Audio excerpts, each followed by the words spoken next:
Nous avons le plaisir aujourd'hui d'accueillir Isabelle Giofili et Pedro Rossi, les co-réalisateurs du film Depois da Primavera, sélectionnés pour la compétition documentaire du 33e Ciné Latino de Toulouse, film qui sera disponible du 19 au 29 mars prochain sur online.cinelatino.fr. online.cinelatino.fr. Le film Depois da Primavera est présenté dans la compétition des longs métrages documentaires. Si ce film vous plaît, n'oubliez pas de voter. Un prix du public sera décerné à la fin du festival. Olá, Isabel. Olá, Pedro. Boa tarde. Obrigado pela sua presença. Isabelle Giofili est la fille du réalisateur José Giofili, dont elle a produit quelques films, comme par exemple Caminho de Volta. Elle est aussi l'auteur du court-métrage Retrato de Carmen D.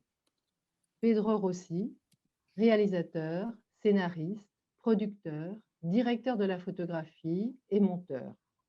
Il a travaillé en 2006 dans divers films, Pretérito Perfeito, Prohibido Prohibir, et il a fait ses débuts en tant que réalisateur avec le court-métrage A Última Casa de Opio en 2010. Et il s'est démarqué au niveau national en réalisant le documentaire Soldado Estrangeiro en 2019, aux côtés du cinéaste José Giofili. Le film que vous allez voir, Depois da Primavera, est un documentaire filmé sur plusieurs années à Rio de Janeiro et qui suit le quotidien de deux frères réfugiés syriens, Adel et Adi Bakour, forcés de quitter Alep afin de fuir les horreurs de la guerre et la répression qui fait rage. Leur adaptation au Brésil se fait dans des circonstances particulières, à un moment où le pays est plongé dans une crise politique grave qui va de l'impeachment de Dilma aux conséquences de l'élection de Bolsonaro. Et c'est cette confrontation entre la fuite d'un pays en guerre et la lutte d'un pays pour sauver la démocratie que vont vivre les deux frères, Adel et Ali. Não costuma ser a primeira escolha dos refugiados, né? A Europa costuma ser o primeiro desejo, né, das pessoas que são obrigadas a deixar o seu país. A gente ficou um pouco intrigado porque a escolha do Brasil, se era uma escolha, um desejo, se foi por falta de outras oportunidades. Então, a gente começou a fazer uma entrevista com um senhor que a gente conheceu, que vendia comida árabe na rua. E esse senhor falava um português bastante ruim, obviamente, porque é uma língua muito diferente, né? E aí a gente precisava de um tradutor para essa primeira entrevista de pesquisa nossa. E aí, através de vários contatos, a gente chegou no Adel Bakour, que estava no Brasil desde 2013 e que em apenas um ano já falava o português muito bem. E ele fez essa tradução. E era outro momento do Brasil, 2014, né? Então o Adel, ele estava na faculdade pública, ele tinha uma bolsa de pesquisa científica do governo, estava estudando química. Então, conhecer o Adel foi uma... A gente, quando conheceu ele, a gente... As ideias preconcebidas que a gente tinha de um sírio, né? Sim. Caíram por terra. E a gente depois conheceu o Had, o irmão dele, que também ia prestar a faculdade pública para teatro.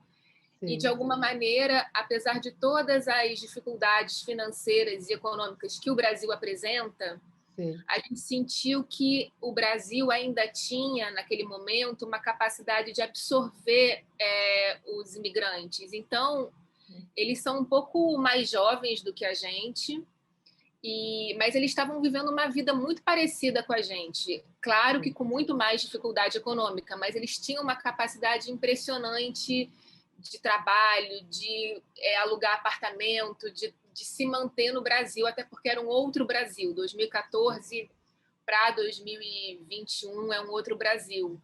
Então, quando a gente conheceu ele, a gente ficou assim com um rompimento dos clichês do refugiado. Então, o Adel, no Brasil, chegou aqui no Brasil e ele se diz ateu. Então, enfim, a gente imaginava que um sírio sunita teria uma outra relação com a religião. Então, a partir desse encontro, a gente ficou interessado em acompanhar esse processo de, digamos, aculturação, né, que eles estavam vivendo no Brasil. E assim começou o filme.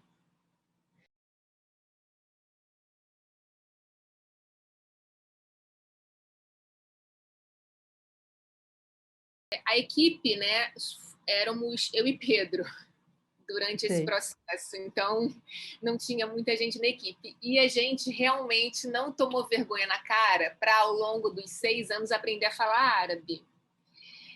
A nossa comunicação com eles era sempre em português, porque os dois falam português impecável.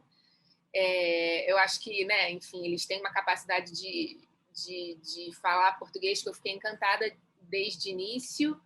E então a nossa comunicação era em português. E para filmar isso, certamente foi um complicador, né? Porque, né, num primeiro momento, quando os pais deles ainda não haviam chegado no Brasil, era mais fácil de filmar de alguma maneira, porque a gente tinha um diálogo direto com eles em português. Quando os pais chegam, né, 5 anos depois, se por um lado é mais difícil, porque é mais gente falando e os pais dele não falam nada de português, por outro, a gente já tinha uma relação de 5 anos com eles, então a gente já entendia um pouco as intenções do que estava sendo dito. Então era mais fácil para a gente filmar a família a família se relacionando.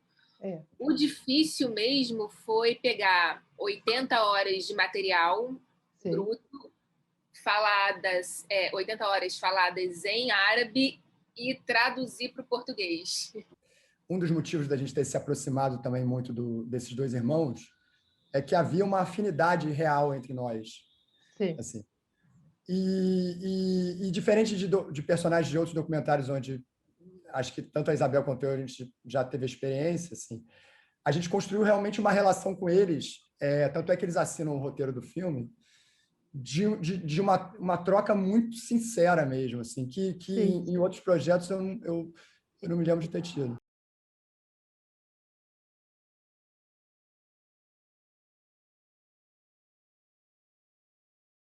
No início tinha um objetivo, a gente já sabia por intuição que aquilo que começou na Primavera Árabe, de alguma forma estava afetando também o que a gente estava vivendo no Brasil.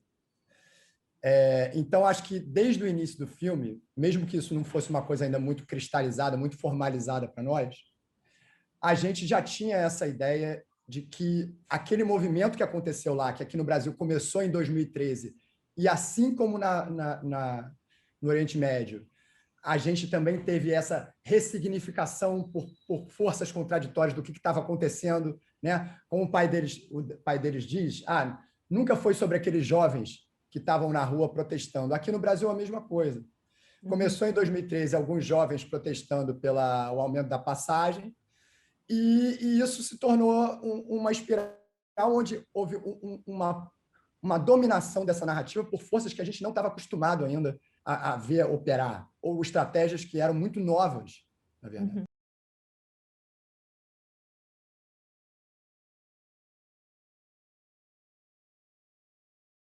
Para mim foi uma descoberta enorme, primeiro porque é claro que eu sabia por alto o que acontecia ali e as forças que operavam ali, mas quando você tem um convívio íntimo com uma família que vive isso de uma forma muito corriqueira e natural, você começa também a entender certas nuances que antes eram completamente invisíveis. Acho que havia também uma expectativa, né, do que é um muçulmano sunita, vamos dizer assim, né? O que é uma família sunita? E aí, quando você se depara com pessoas que têm afinidades muito grandes com você, né, tanto para, enfim, comete erros como você, que é uma pessoa absolutamente uma pessoa não, isso já desconstrói quase tudo, né? Essas expectativas são atualizadas, porque a gente tem aqui no Brasil, país periférico, o que a gente recebe de informação no Brasil? As grandes agências de notícias traduzidas para o português. né? E essas agências são agências europeias, americanas, são agências que têm um ponto de vista, né? Por mais que você tente falar que não é bem assim.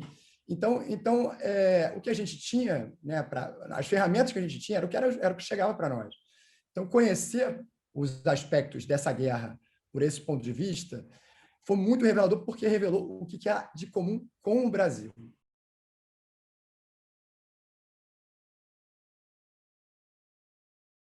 São processos históricos muito distintos, né, enquanto país, culturalmente, religiosamente, são outras questões, mas existe um diálogo que a gente foi percebendo que era, enfim, desde, por exemplo, essa milicianização do país, lá esse processo aconteceu, né, e aqui está acontecendo, né?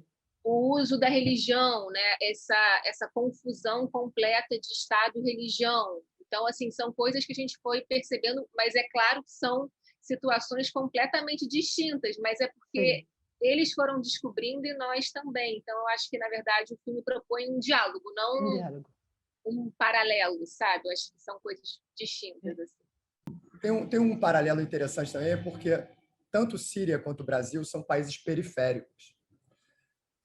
E a periferia nos une de alguma forma. A periferia. Então, e as forças estrangeiras que atuam na Síria, colocando seus interesses e influenciando os acontecimentos de acordo com os seus interesses, elas, de alguma forma, também estão no Brasil. Porque, assim como a Síria, por não sermos um país desenvolvido, por sermos um país ainda em desenvolvimento, a gente não tem as ferramentas para se blindar de certas coisas. Então, acho que, de alguma forma, quando a gente começa a entender que, por exemplo, a Operação Lava Jato aqui no Brasil, que destituiu o Lula, que fez uma parte muito importante para legitimar o golpe contra Dilma, essa operação ela teve uma cooperação muito estreita do governo norte-americano. Né? Então, você começa a perceber que os norte-americanos que estavam na Síria, de alguma forma, dando substrato para as milícias sunitas brigarem contra o governo do Bashar al-Assad, é o mesmo Estados Unidos que está aqui, entendeu? Influenciando as nossas... E isso se traduz em outras relações. Não estou sendo tão simplório, não é uma coisa de anti-americanismo. É como nós, como nações periféricas, estamos sujeitos a essas coisas e como isso se traduz na vida de uma pessoa comum, porque são pessoas comuns, como nós, como Isabel, eu.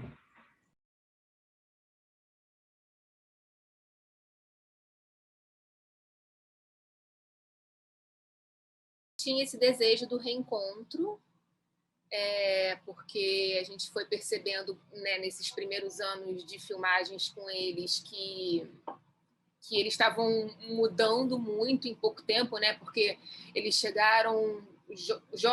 Os jovens já mudam muito, né? Eles mudando numa realidade social completamente distinta. Então, a relação com mulher, para eles, né, uma descoberta aqui. Então, para a gente era interessante, sim, a chegada dos pais. E, na verdade, a vinda dos pais ela foi financiada pelo projeto.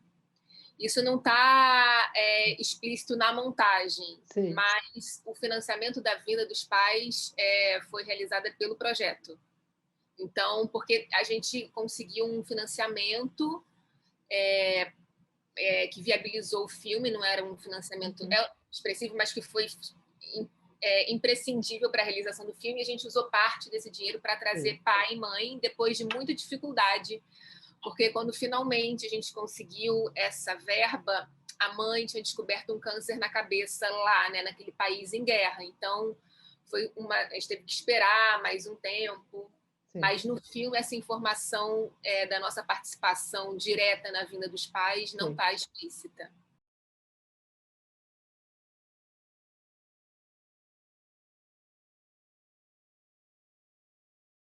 Eles assinam o roteiro, ambos, porque é claro que foi uma relação assim, porque a construção foi tão realmente com eles, e tem certas passagens que, de fato, tudo que está ali é verdade, mas a gente provocou situações.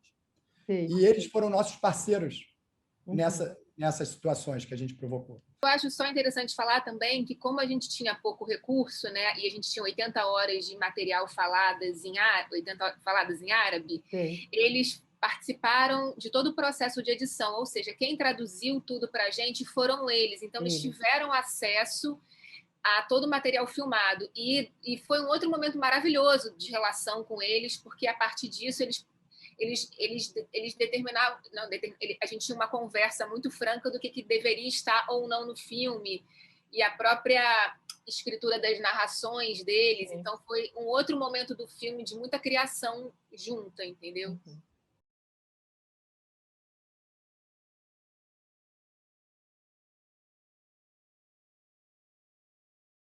Sim, se relaciona com eles. É claro que agora a relação não é possível no Brasil, mas mesmo assim, durante a pandemia, a gente encontrou com eles numa ocasião, porque o pai deles veio mais uma vez para o Brasil. Sim. E ele, durante a pandemia, preferiu sair do Brasil na pandemia e voltar para a Síria na pandemia, o que eu acho justíssimo, inclusive. Então, nesse dia, a gente foi filmar mais um último dia com o Ábido, que é um senhor que a gente admira muito, e que chegou, enfim, que a gente passou um dia com eles, almoçamos juntos, e a gente está sempre se falando, realmente.